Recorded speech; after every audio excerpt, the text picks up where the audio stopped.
allait manquer. C'est un lien public. Vous avez la vérité avec vous.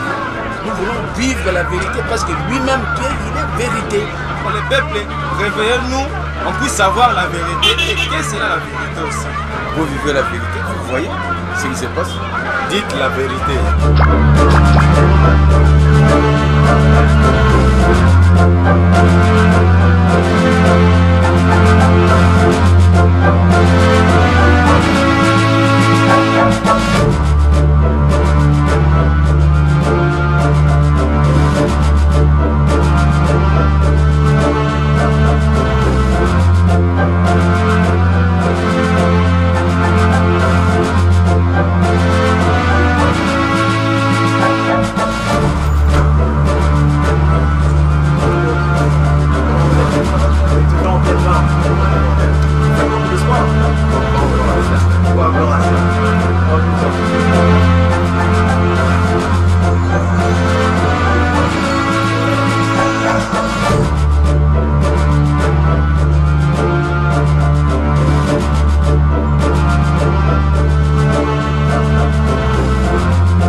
Mesdames et messieurs, bonsoir et bienvenue à cette émission Dites la vérité.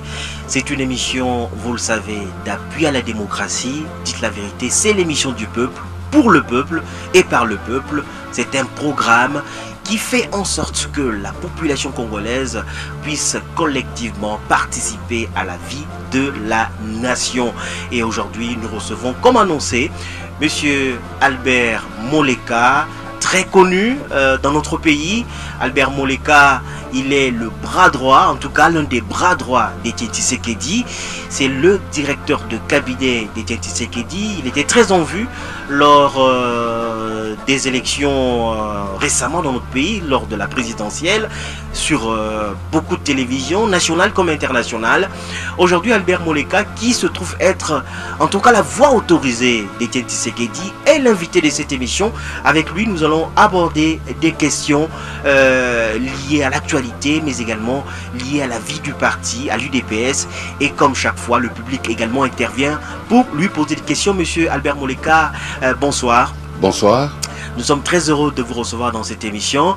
Et la toute première question, vous êtes l'un des bras droits, comme je l'ai dit, d'Etienne Tshisekedi.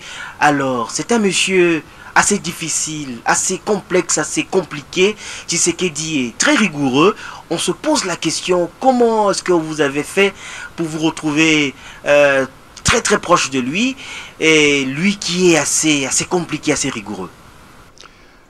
Bon, difficile ou compliqué, je ne pense pas. Je crois que la bonne définition concernant Etienne Tshisekedi, c'est de dire, comme vous l'avez dit en partie, une personne rigoureuse. Et cette rigueur, elle est nécessaire vu l'importance du combat qu'il a mené et l'importance surtout de ce combat dans ce sens que c'est un combat qui concerne la vie des autres, donc qui demande une certaine rigueur vu que la vie de millions de personnes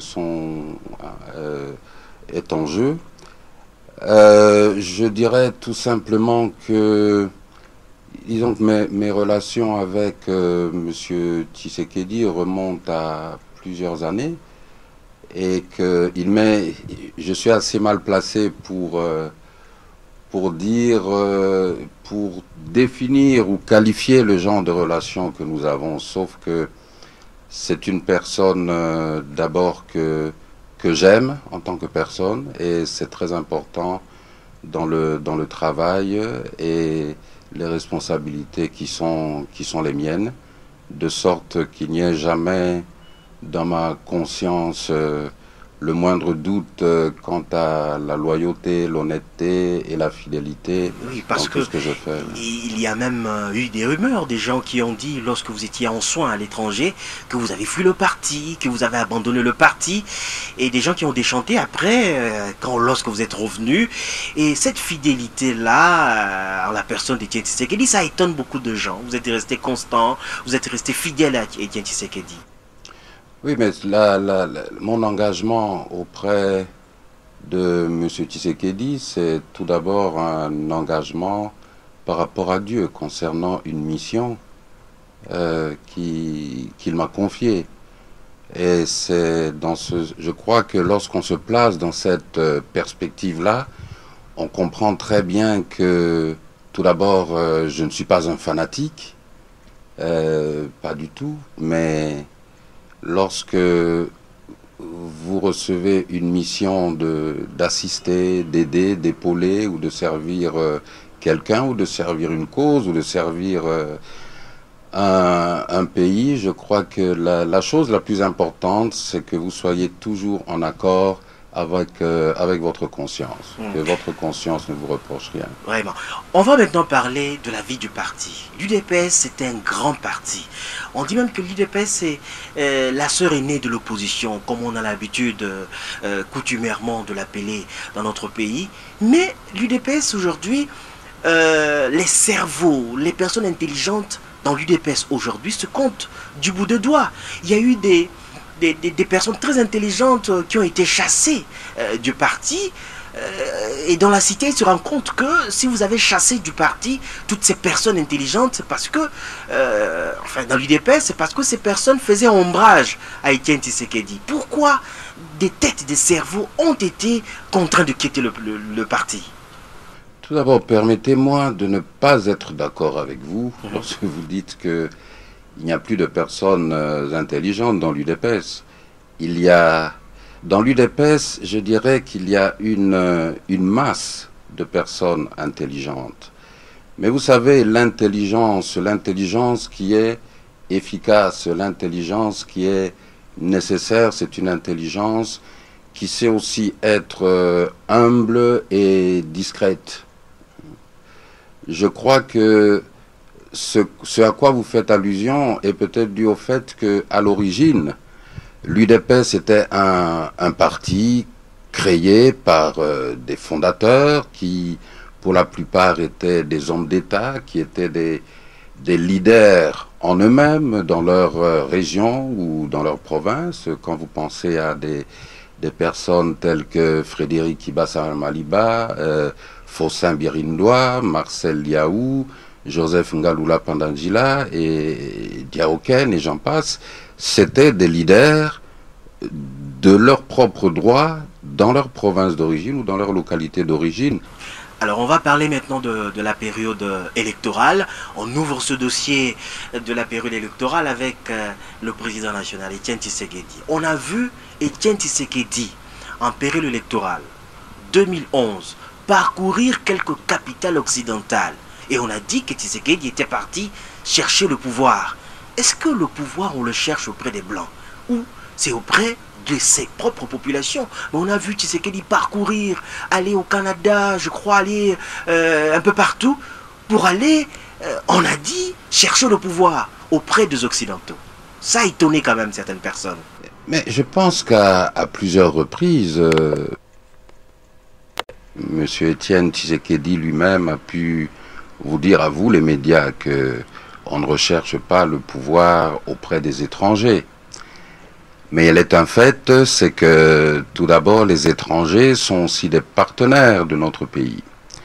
Un autre fait très important, c'est que la diaspora congolaise, même si elle ne vote pas, mais elle est très importante aujourd'hui, tant de par sa quantité, son importance.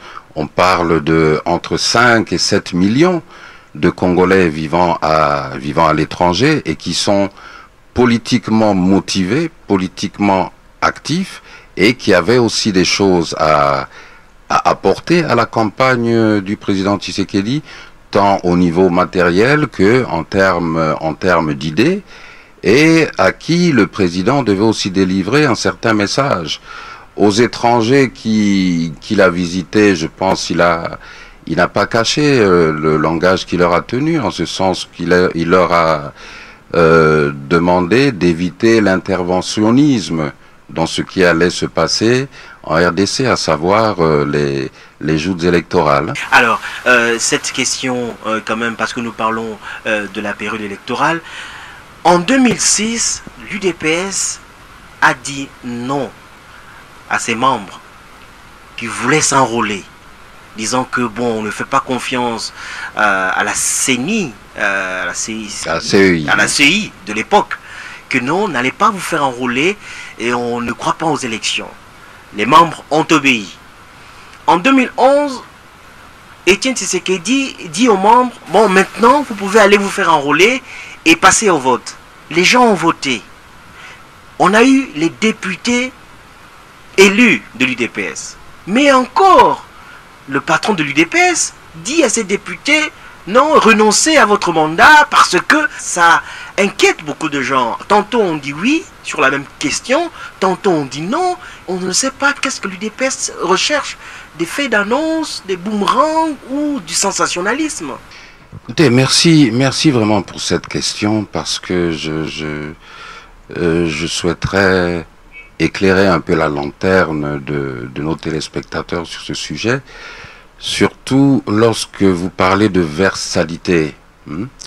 Non, je crois qu'il faut tenir compte d'une chose dans le combat d'Étienne Tshisekedi et dans la lutte de l'UDPS.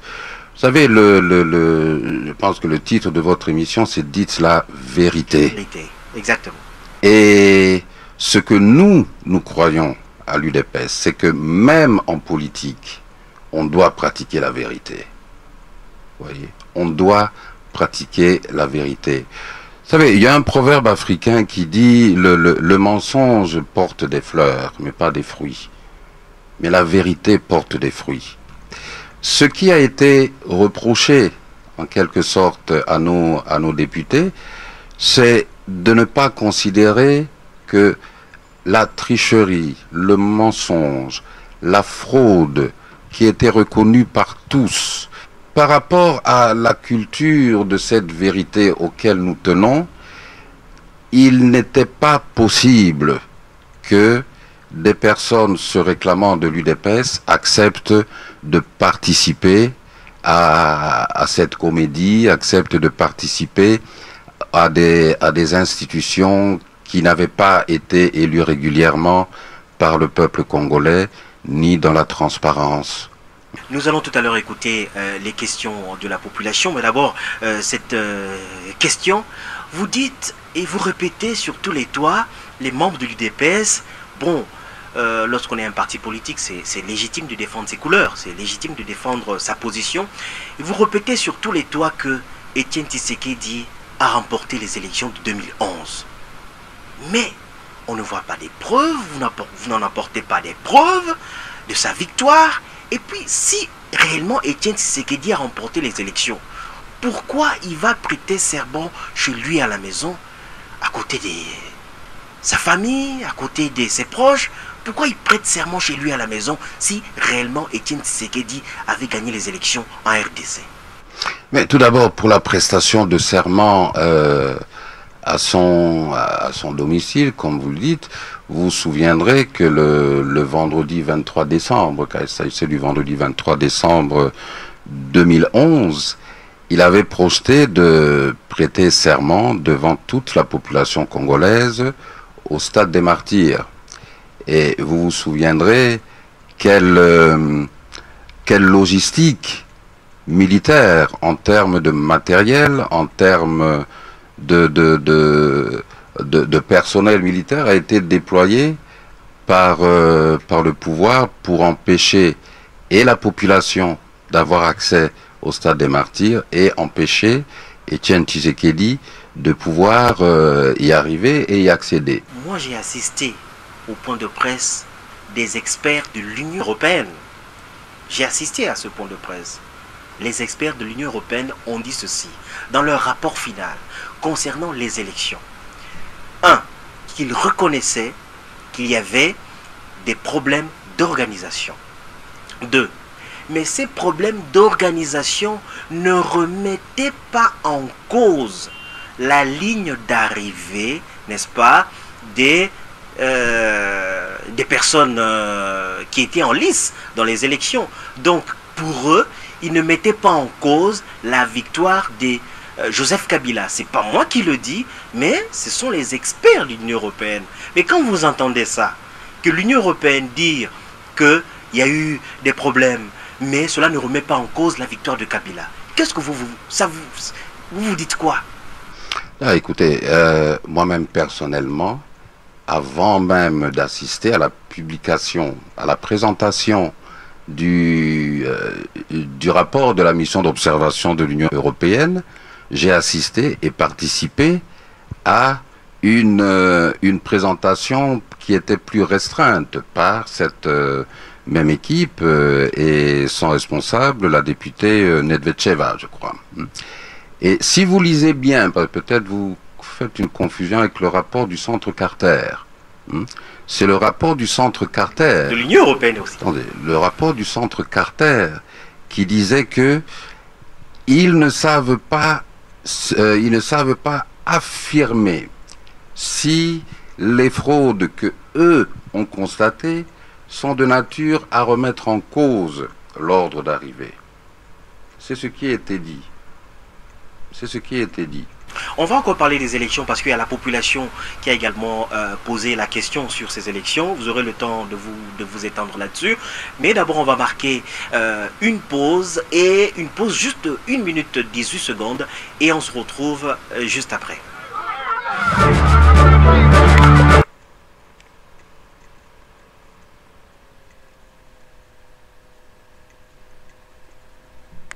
La démocratie, c'est pour faire en sorte que la population, la collectivité participe à la vie de la nation, à la vie des institutions.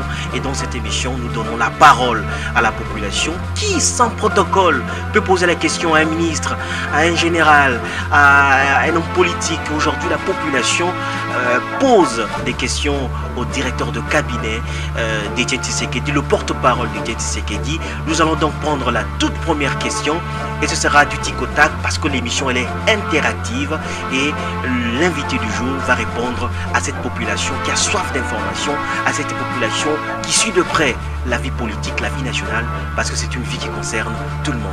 On prend la toute première question. Bote papa Albert Moleka. Question nanga na otuno ezaboy. Toka kika ebola la pongia ba bébé.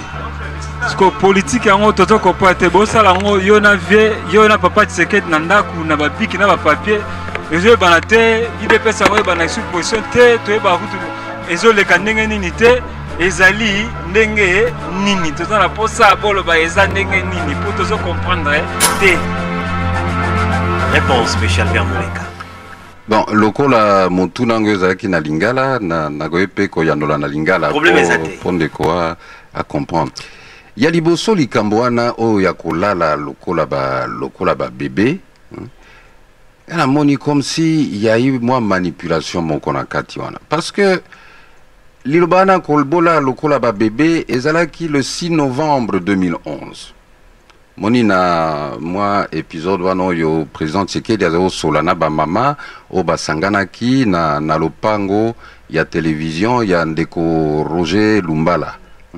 Kasi lolenge bato ba mema likambo yango ke o baloba na biso tolala pongi lokola ba bébé tolala ata yo moko moto yango oyo akolala pongi banda novembre 2011 kino lelo tokomi na avril 2013 kolala wana ezalaki ke bobenga bango bazala kimia bazela mot d'ordre yango zalaki kolala niti ba bébé mais mot d'ordre yango ezo wumela balali pongi batu mususu kuti na sa pongi bakufi donc tozo comprendre naza kozongela yango po ete liloba wana kola lokola ba bébé ezalaki le 6 novembre président alobaki na bato bakitisa mitema o se rappeler na tango wana bautaki na kobeta na kokanga encore ba militant ebele ya UDPS pe kati na bamama bazalaki na kati lopango wana bamama ya bana misusu bana bango misusu bakangaki bango wana donc bazalaki mitema moto nde président secrétaire alobaki bozala calme bolala pongi ya ba bébé.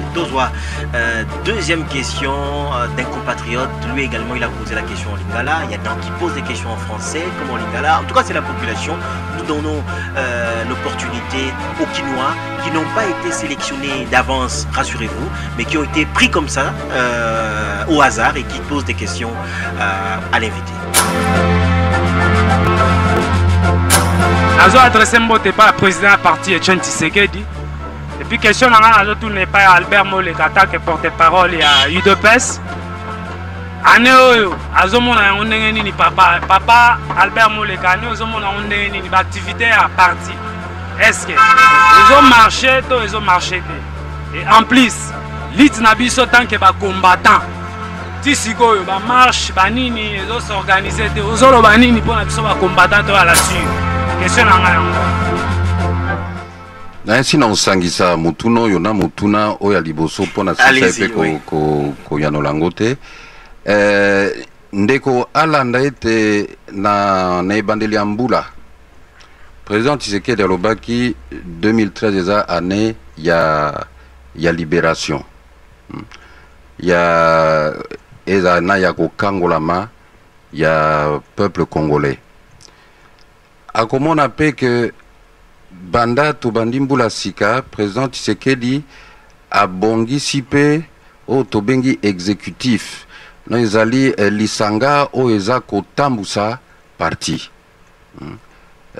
batie ba renouveler confiance na secrétaire général Bruno Mavungu oyo abimisi pe plan d'action na ye pona 2013 oyo azape responsabilisé pona kotambusa parti na ndenge ya organisation pona ko soutenir pe etumba oya imperium non akanisi esengeli bandeko bisika bazali ba se renseigner pona komona ba konzi ya ba section ba konzi ya ba cellule ya parti na ba commune na bango po bayeba bazalaka toujours informé concernant activité à parti. On passe à la troisième question que pose également ce Quinois au porte-parole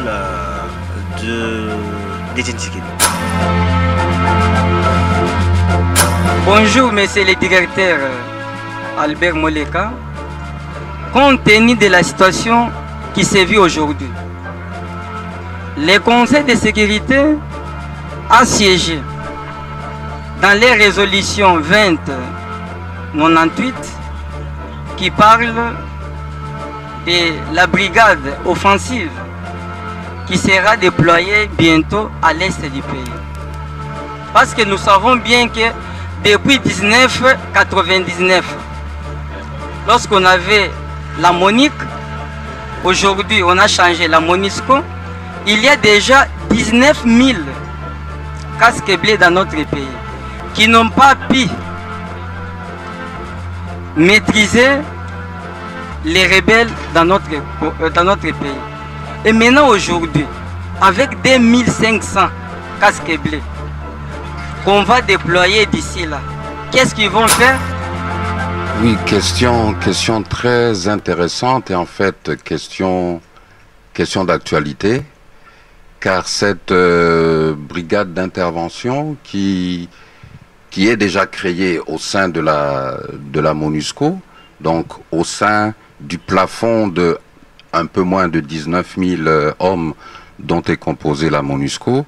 Cette brigade d'intervention est en train déjà d'être déployée sur notre territoire. Et la particularité de la résolution 2098 en ce qui concerne plus particulièrement cette brigade d'intervention, c'est que, et les autorités des Nations Unies l'ont dit, c'est une innovation, mais qui ne doit pas servir de précédent. C'est-à-dire que nous allons avoir une brigade au sein de la MONUSCO qui aura à effectuer des missions offensives. Donc qui aura à faire la guerre avec les différents groupes armés, aux fins de les neutraliser, aux fins de les éliminer, de sorte à créer une situation où maintenant un plan de stabilisation de la situation globale à l'est du pays pourra être mis en place et pourra réellement s'asseoir. Mais il est aussi demandé entre-temps que la République démocratique du Congo accélère la mise sur pied de bataillons de forces spéciales qui pourront très rapidement remplacer cette brigade d'intervention. On prend la prochaine question parce qu'il y a quelques questions encore qui restent. Bonjour papa Albert Moleka. Nazo poser question et pas inayo pour un problème ya makambo ya parti na biso ya IDPS. Question liboso nazo poser pour un problème makambo etali résidence ya biso Kisekedi il parle ba biga résidence surveillée. Mais batozo ba kaza résidence surveillée. Mais tout le monde qui na arrivé na ya roya na fil de site tout le monde ba memi mbangu ti ba ke kokotsa kokotsa to zela ki ne fiske après ça biso ata discours alinga loba mais alobe le komokote tout le monde on dit à louche bino bozoloba azana résidence surveillée lobi tokoyoka komi o azana Afrique du Sud abimaki ndenge nini mutu bino bozoloba azana résidence surveillée ezo kamisa biso.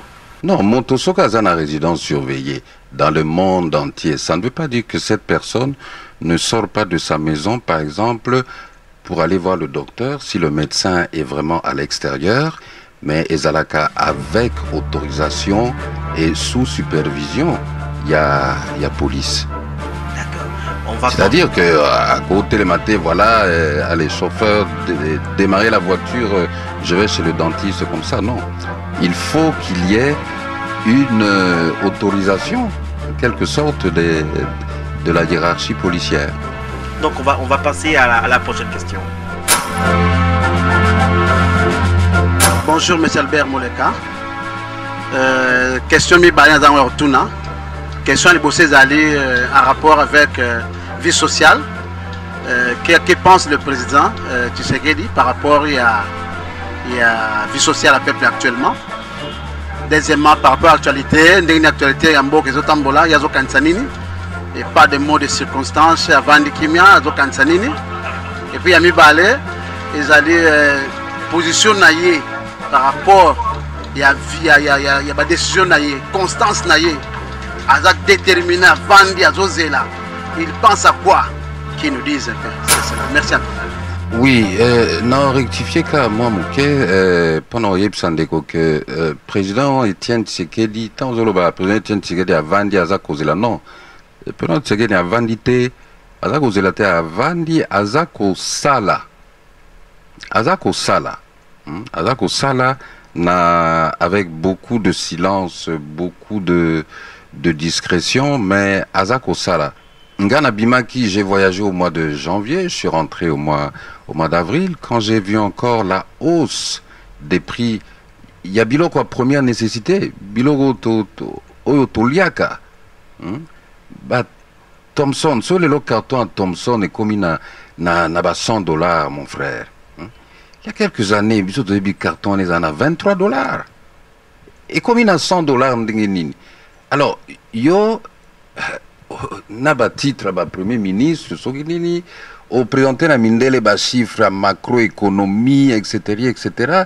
mais ba chiffre on les a ko représenter bomoyi o biso ba congolais toza ko vivre te.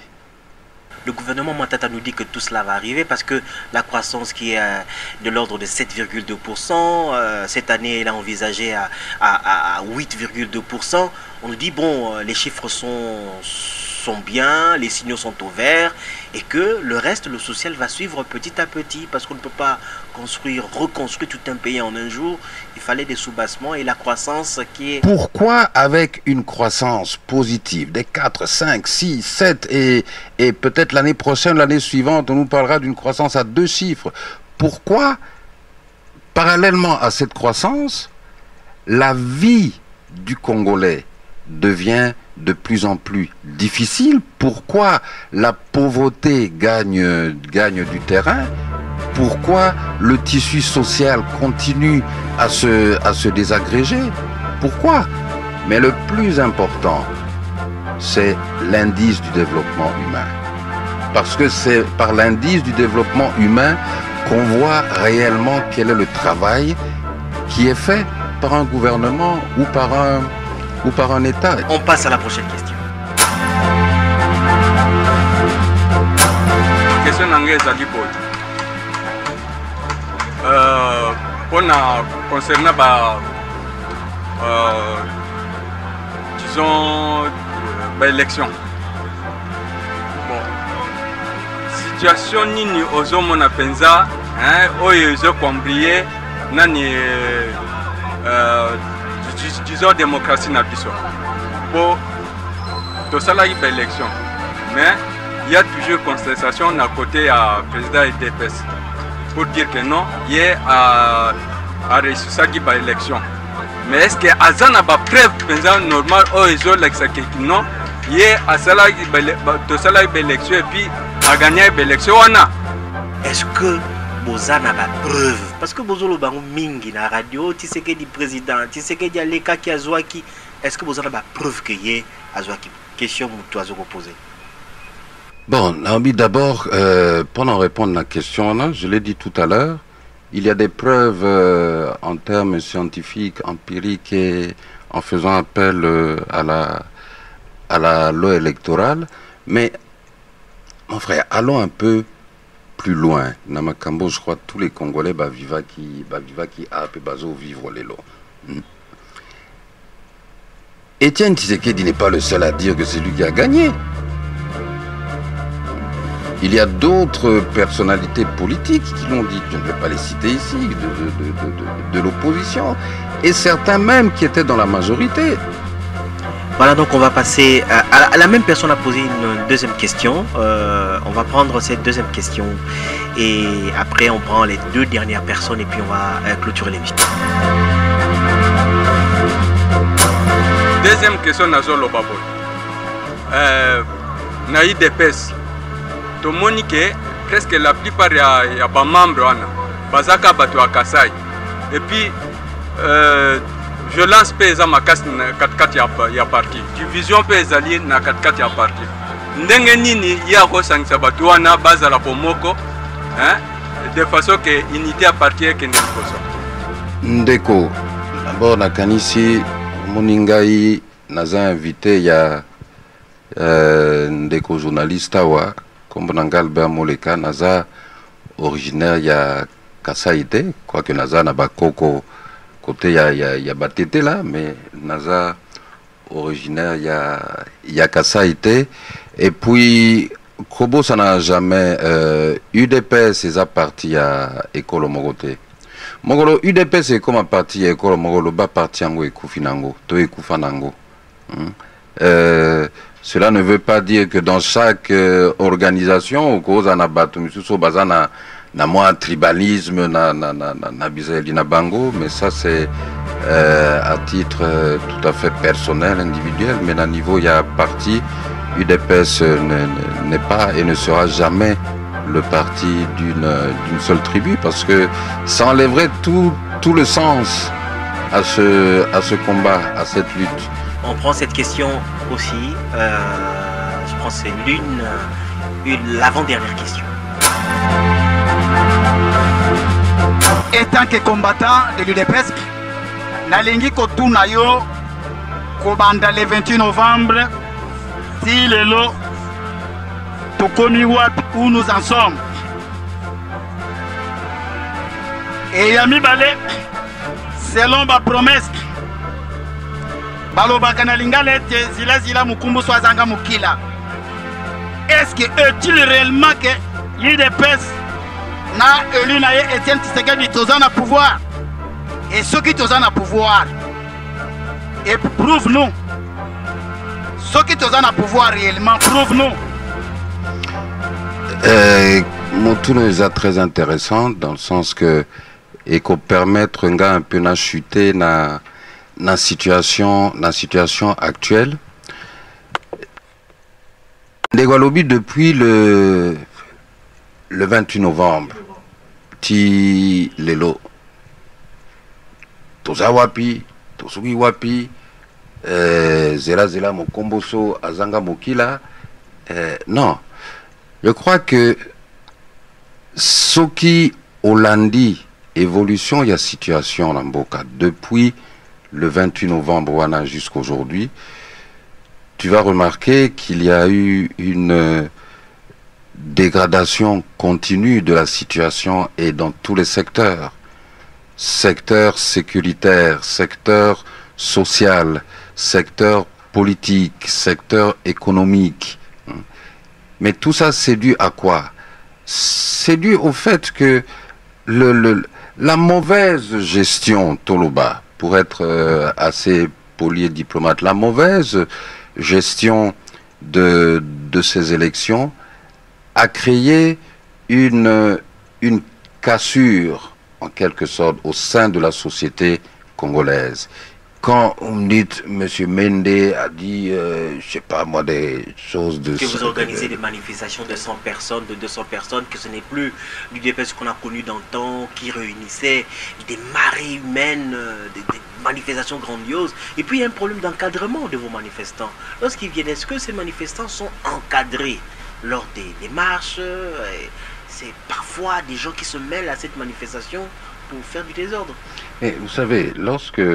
Vous citez Monsieur Mende. Monsieur Mende, dans son histoire, je crois, il s'est targué aussi d'avoir été opposant à sa façon. Je n'ai jamais vu Monsieur Mende rassembler 50 ou 100 personnes dans la rue. Vous savez, il y a toujours un proverbe africain qui dit « Quand vous cognez la tête contre une cruche et que ça sonne creux, ne pensez pas nécessairement que c'est la cruche qui est vide. » On prend la dernière question avant de conclure cette émission par deux petites questions que je vais vous poser. Tola la pongia bébé, tola la pongia bébé. Obi ke bébé ce que la liti azola mukate et comme il wa. Puisque moi il faut la muka. Et le moko batia et poudre. Asu baba changer couche, mais ce qui tolali kaka pongia bébé, tolali pongi. Moi na la mukakate, moi na kosola kate. Allez la kate ke baba c'est libel. Ezali wote. Distraction et kozonga lisusi ya lolenge ya conférence nationale souveraineté.